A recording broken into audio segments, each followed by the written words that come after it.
Hola, buenas tardes. Os saludo desde mi casa otra vez. Ya sé que hoy es el 1 de mayo, y es fiesta, así que normalmente no tendríamos clase en la facultad, pero bueno, he decidido mandaros esta clase ya y bueno, daros ahora 2 semanas para mirar este vídeo y para leer los textos. Y luego entonces en la semana o el día 15 de mayo, en el día 15 de mayo tendríamos la última clase de literatura hispanoamericana. Porque nos queda solamente el tema de hoy, que es Carlos Fuentes, y luego el tema siguiente, que son los poetas Juan Gelman y José Emilio Pacheco. ¿Vale? Entonces así, he decidido hacerlo así porque creo que es mejor para vosotros porque el último tema entonces terminamos el 15 de mayo y así ya tendréis libre y además tendréis tiempo para prepararos para el examen, ¿vale? Así que yo creo que es una buena solución y espero que estéis de acuerdo. Bien, así que nos vamos a dedicar a Carlos Fuentes. Antes todavía quiero decir un par de cosas sobre Cortázar y el cuento que habéis leído, Las babas del diablo. Bueno, pues creo que habéis visto todos que es un texto un poco loco, muy difícil de entender, ¿no? Y se lee con dificultad, pero es un texto fascinante, ¿no? Em, claro, no se sabe muy bien lo que está pasando, no se sabe muy bien quién está contando la historia. Al final no se sabe si el protagonista está muerto o no está muerto, ¿no? ¿Qué le ha pasado? No, o sea, es un texto muy confuso, se puede interpretar de muchas maneras, pero una de las cosas que el texto nos enseña y que está analizando Cortázar en este texto, en este cuento, es qué es el lenguaje, ¿no? Y hasta dónde podemos llevar el lenguaje, qué posibilidades tiene y qué posibilidades tenemos para contar una historia. O sea, el problema, uno de los problemas que intenta analizar en Cortázar aquí en este texto es cómo se cuenta, cómo se puede contar una historia, ¿no? Desde qué perspectiva adoptamos, qué voz adoptamos, ¿no? Todo eso es un problema complejo y en definitiva es el problema de cómo, cómo transformamos, ¿no? Lo que estamos viendo y lo que estamos viviendo en palabras y en una historia, ¿no? ¿Cuál es la relación del lenguaje y la narración con la realidad? Entonces el cuento, lo que a mí me gusta mucho, ¿no? Analiza ese detalle mínimo, ¿no? El detalle que es, ¿no? La pareja que se ve en una plaza, ¿no? Que a primera vista parece una pareja de enamorados, ¿no? Entonces el protagonista los ve y les saca una foto y poco a poco se está dando cuenta de lo que hay detrás de eso, ¿no? De la historia, de toda esa historia que hay detrás, ¿no? Y claro, es un detalle tan normal y tan cotidiano como una pareja en una plaza, pero Cortázar en realidad nos está diciendo, no sabemos en ningún momento de nuestra vida, no sabemos en realidad lo que estamos viendo, porque nunca tenemos acceso a la realidad completa, nunca tenemos todos los puntos de vista. eh, ¿No? Entonces, en realidad, no podemos estar seguros de lo que estamos viendo, ¿no? Y por eso también él habla en el cuento tanto de las palomas que vuelan y las nubes que van por el cielo, por el cielo, porque todos esos detalles forman parte del mosaico de la realidad y son perspectivas que no podemos conocer. Nunca vamos a poder saber qué perspectiva tiene la paloma de nosotros cuando nos está sobrevolando en la calle y qué piensa en ese momento, ¿no? Y sin embargo, todos esos detalles forman el mosaico de un momento, ¿no? De ese fotograma, de esa foto, ¿no? Todo eso está allí, ¿no? En ese momento, sin embargo, no tenemos acceso a eso, ¿no? Entonces, cuando vemos algo, en realidad no sabemos lo que estamos viendo, no sabemos lo que tenemos delante de los ojos. ¿No? Entonces, claro, no sabemos lo que estamos viendo, entonces mucho menos sabemos cómo llamarlo y cómo contarlo, ¿no? Y aquí os quería solamente explicar o llamar la atención a un detalle que está en la página 133, 3, si tenéis el texto. Pues aquí en la mitad de la página, aquí, en la mitad de la página, al final del párrafo, eh, el narrador habla del chico, ¿no? Del chico joven que está con la mujer y que al final se escapa, ¿no? Se va huyendo. Y dice, creyendo el pobre, o sea, el chico, que caminaba y en realidad huyendo a la carrera, ¿no? Estaba corriendo, huyendo, pasando al lado del auto, perdiéndose como un hilo de la Virgen en el aire de la mañana. El hilo o un hilo de la Virgen son esos hilos que vuelan en el aire en el otoño o a finales de verano, ¿no? Lo que en checo llamamos babileto, ¿no? Babiletos son esos hilos de arañas, de telarañas que vuelan en el aire a principios de otoño y, ¿no? y que le dan un toque así mágico, mágico a veces al aire, ¿no? Entonces eso aquí, eso se llama hilo de la Virgen. Así que dice, el chico iba perdiéndose como un hilo de la Virgen en el aire de la mañana. Y sigue diciendo, cuidado, pero los hilos de la Virgen se llaman también babas del diablo, ¿no? Y eso es fantástico, ese detalle me encanta. O sea, es la misma cosa, ¿no? Una misma cosa, ese hilo en el aire tiene dos nombres. Un nombre es un hilo, es el hilo de la Virgen, y el otro nombre son las babas del diablo. O sea que son dos cosas, o sea, dos nombres totalmente opuestas. Un nombre nos da una perspectiva buena de eso. Es el hilo de la Virgen, ¿no? La Virgen María, ¿no? Como Nit Pani María, ¿no? O sea, que una cosa casi como mística, ¿no? Y buena.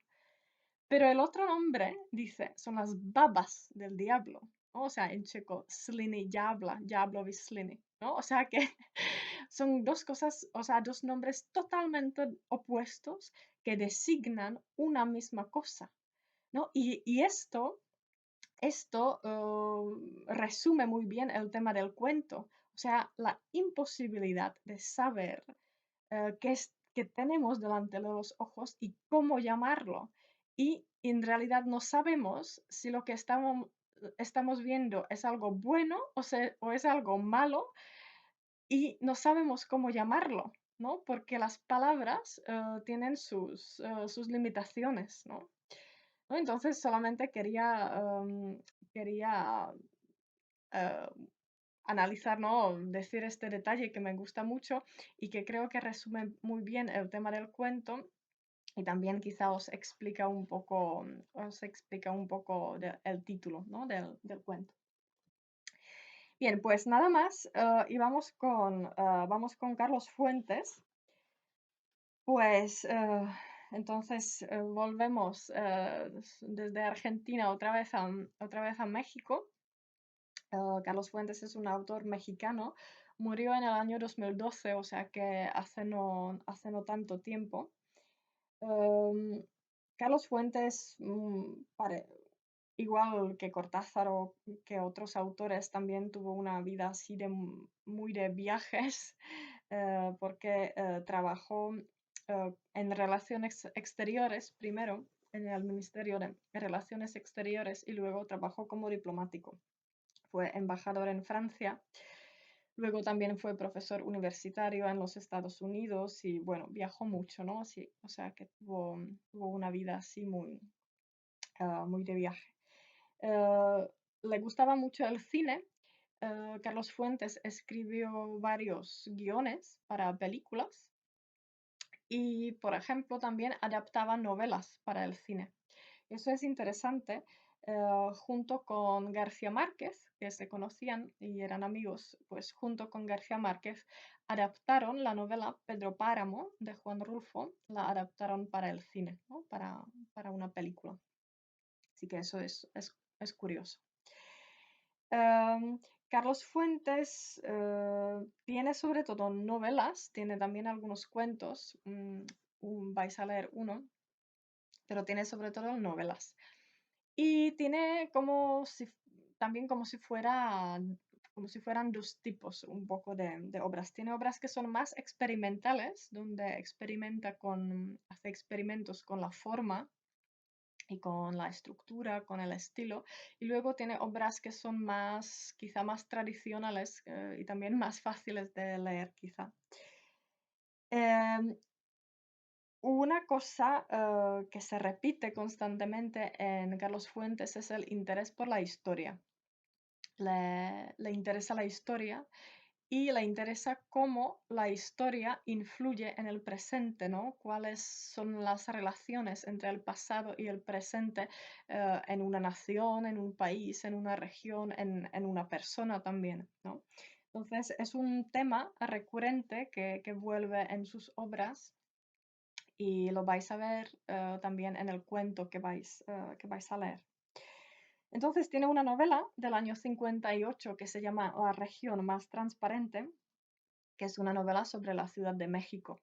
La Ciudad de México, como sabéis, está construida sobre la antigua capital azteca Tenochtitlán, o sea que eso no es un lugar perfecto, ¿no? De inspiración para este tipo de literatura, porque, claro, en México coexisten muchas cosas a la vez, ¿no? El pasado azteca, ¿no? La ciudad Tenochtitlán, ¿no? Que las ruinas están allí, ¿no? Y sobre esas ruinas, la ciudad moderna, ¿no?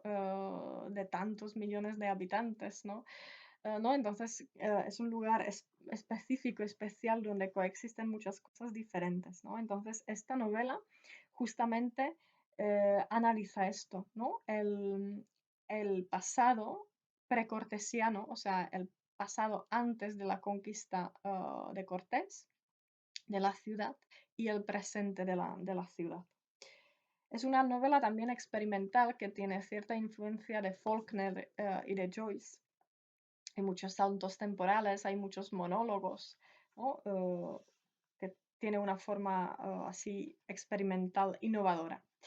Luego, en el año 62, publica La muerte de Artemio Cruz, que quizá es su novela más conocida, y vamos a hablar de esta un poco con más detalle, ahora dentro de un momento.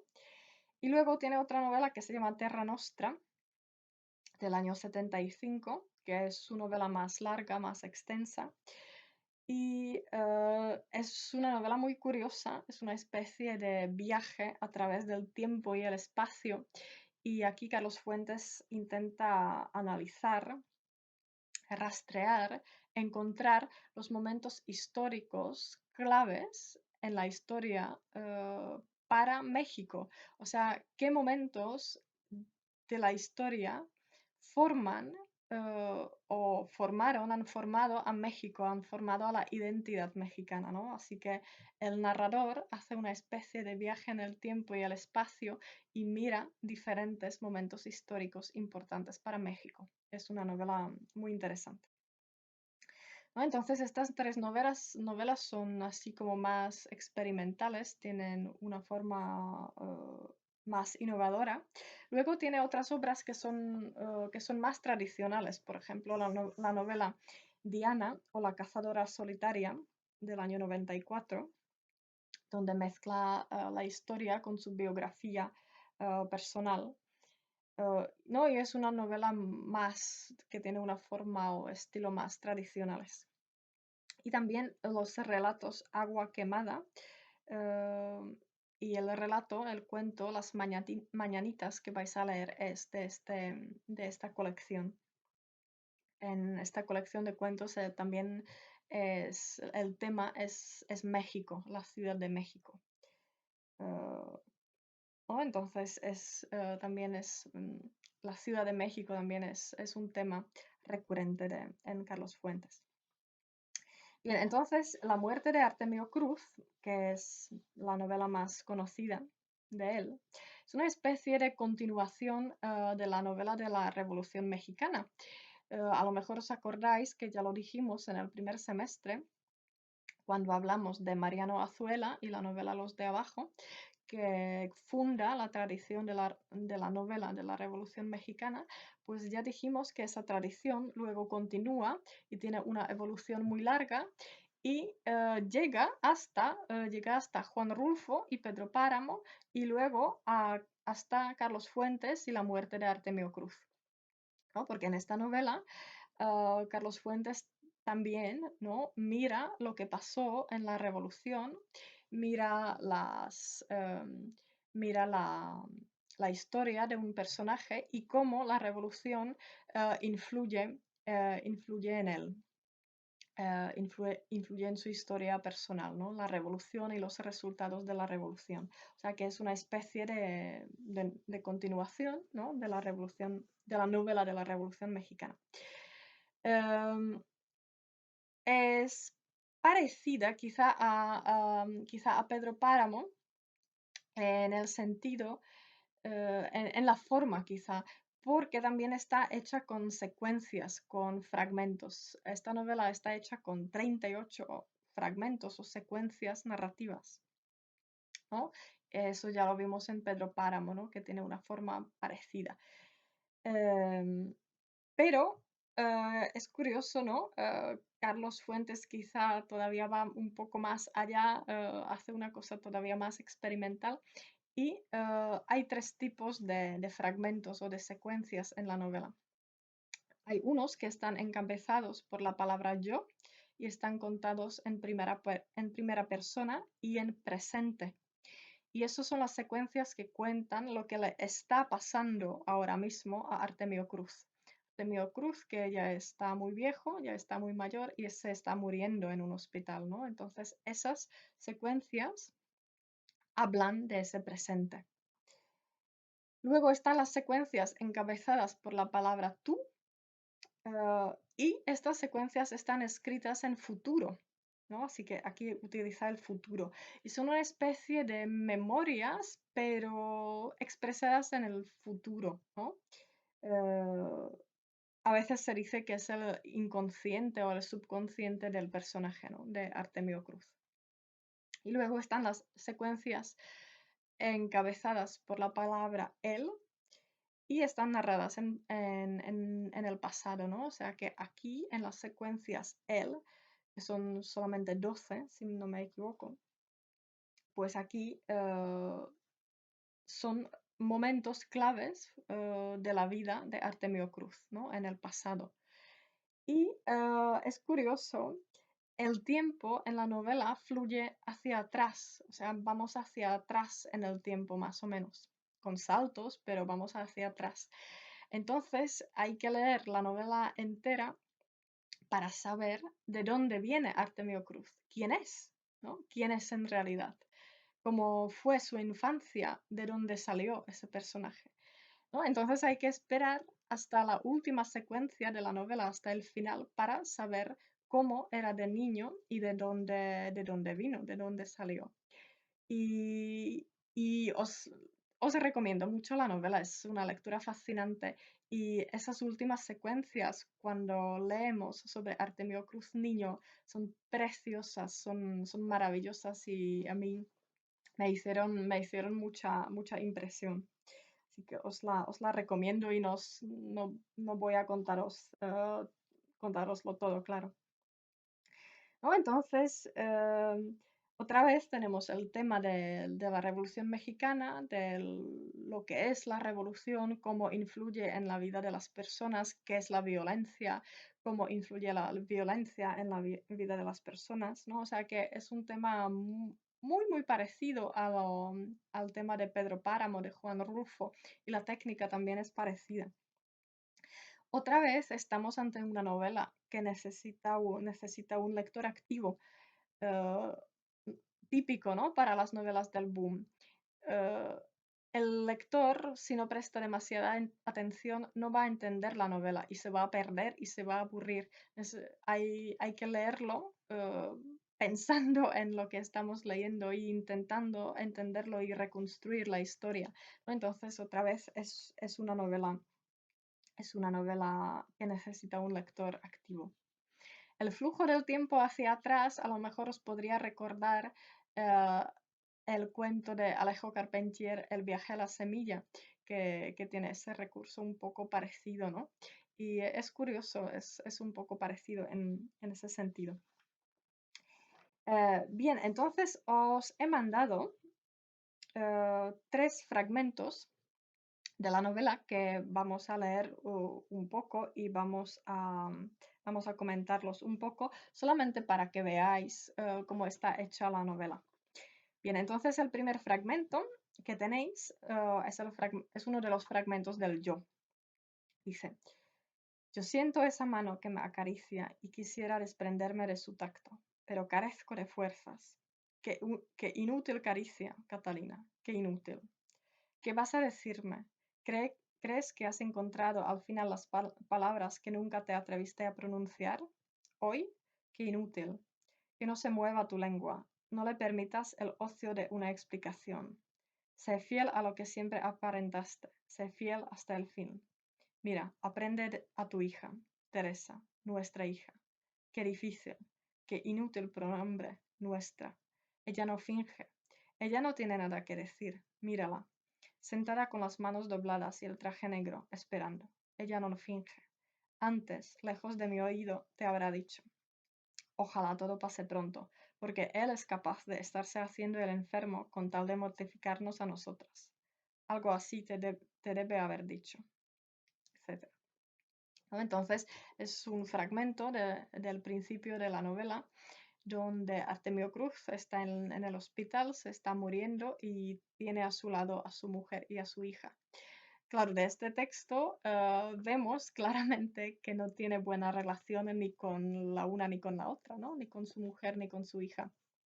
No se llevan bien, ¿no? No tienen ninguna relación cercana. Y prácticamente aquí nos está diciendo que la hija y la mujer solamente están esperando a que se muera y a ver si puede morirse rápido porque les molesta, ¿no? ¿No? Entonces no tienen buena relación, ¿no? Entonces aquí ya se nos da una pista, ¿no? Pero tendremos que esperar mucho, ¿no? Bastante para saber por qué, ¿no? ¿Por qué no tienen buena relación? ¿Por qué no se quieren? Ujú.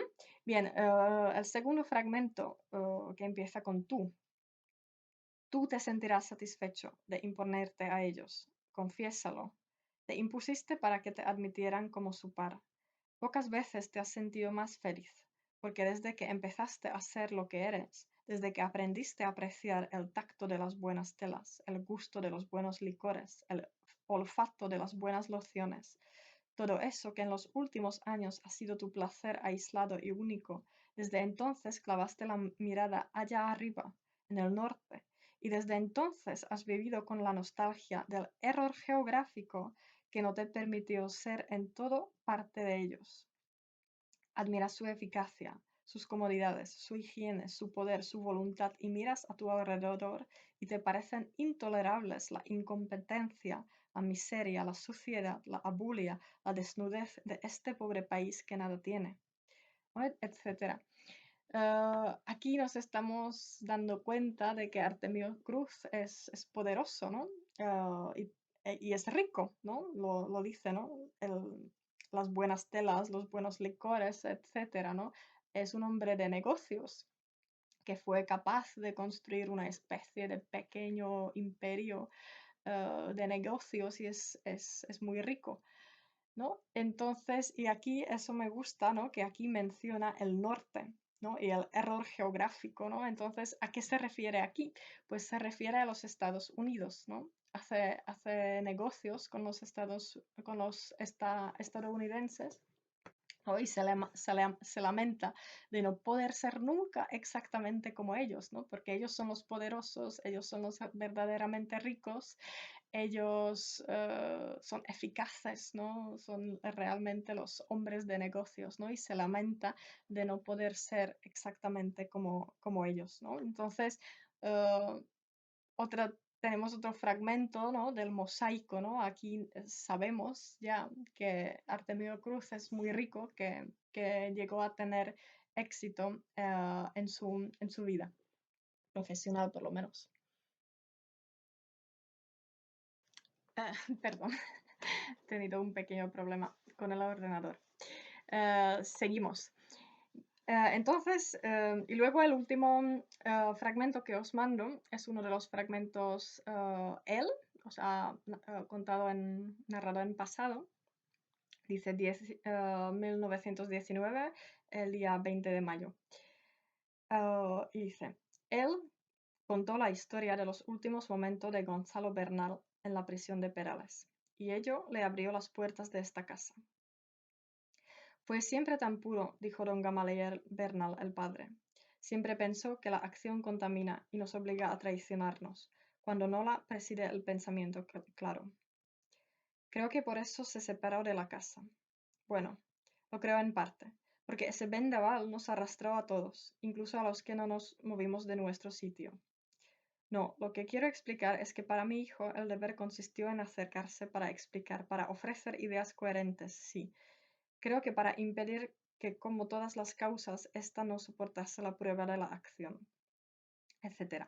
¿No? Entonces aquí eh, Artemio Cruz, ¿no? Ya tenemos una mirada, una pequeña ojeada a su pasado, ¿no? En el año 19, que termina más o menos la revolución, pues él se presenta en una casa de desconocidos de la familia Bernal, y porque trae noticias de la muerte del hijo de la casa, la muerte de Gonzalo, ¿no? Que él lo conoció en la guerra y le va a contar a la familia cómo murió el hijo en la guerra.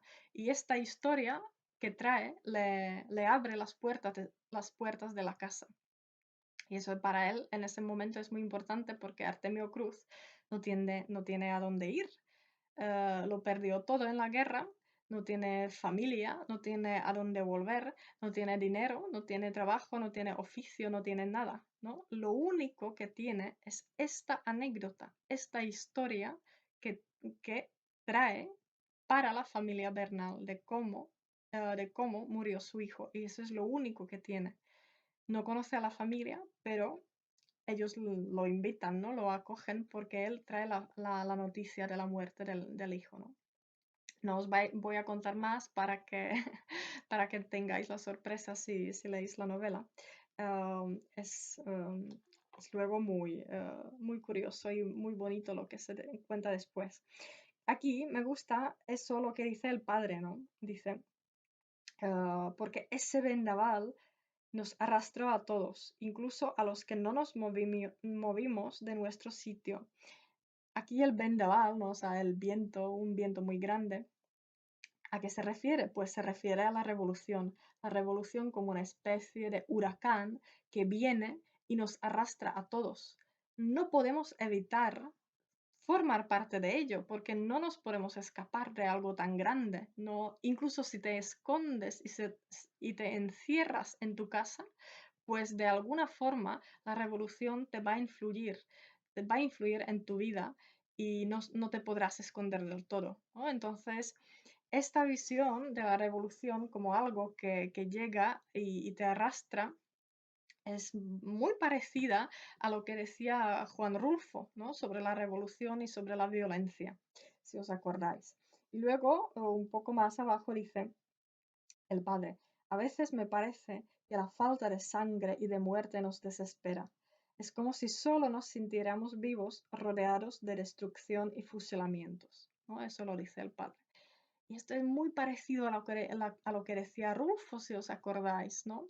Que la violencia no tiene ninguna explicación, que es algo que tenemos dentro y que de repente se manifiesta y nos arrastra, ¿no? Y te puede destruir la vida, te destruye a ti, a los que te rodean, pero que siempre está allí y que siempre se va a repetir. ¿no?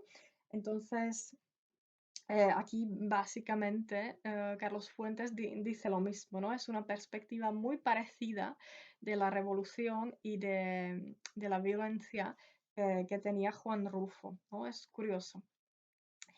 ¿No? Entonces, esta novela es que de verdad os la recomiendo, os podría gustar. Esta novela es una especie de mosaico, ¿no? Vamos poco a poco componiendo el mosaico y es muy curioso porque la novela no es, no, o sea, no es blanco y negro, ¿no? O sea, Artemio Cruz no es ni bueno ni malo, porque como vemos, ¿no? Lo vemos en la novela, como evoluciona, o más bien como vamos hacia atrás en su historia, nos estamos dando cuenta de que en realidad es bueno y es malo al mismo tiempo.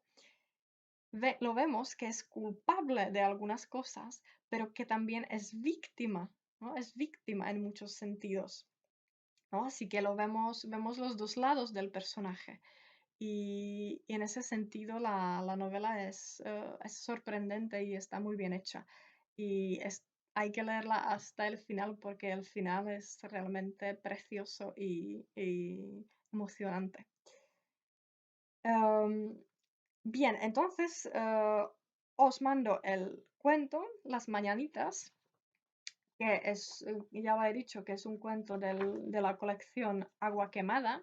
Otra vez, ya en el título, Agua Quemada, em, Carlos Fuentes está insinuando, ¿no? Que va a hablar de la historia y del presente y el pasado de la Ciudad de México. Agua Quemada, la expresión está tomada de un verso de Octavio Paz. Habéis hablado de Octavio Paz con Juan. Está tomado de un verso de Octavio Paz y se refiere a que antiguamente el lago, ¿verdad? Había un lago y en medio del lago estaba la ciudad de Tenochtitlán y luego el lago estaba rodeado de volcanes, ¿no? Entonces, es esa mezcla de fuego de los volcanes y el agua del lago, ¿no? Por eso agua quemada, porque el agua como que se quema cuando hay una explosión volcánica, ¿no? ¿No? Entonces, otra vez, ya en el título se está refiriendo al pasado precortesiano de la Ciudad de México. Y creo que lo vais a ver en el cuento cómo se refiere a la historia, al pasado de la ciudad y cómo juega con eso, ¿no? Bien, así que os mando el cuento, os mando las preguntas, a ver si me podéis mandar las respuestas. Tenéis mucho tiempo para hacerlo, casi 2 semanas, así que no hay ninguna prisa. Y luego ya dentro de 2 semanas, el día 15 de mayo, si no me equivoco, pues trataremos el último tema, los poetas, y ya con esto ya terminamos el semestre y os dejamos tiempo para que os preparéis para el examen. ¿Vale? Así que muchas gracias, os mando muchos saludos y bueno, hasta luego.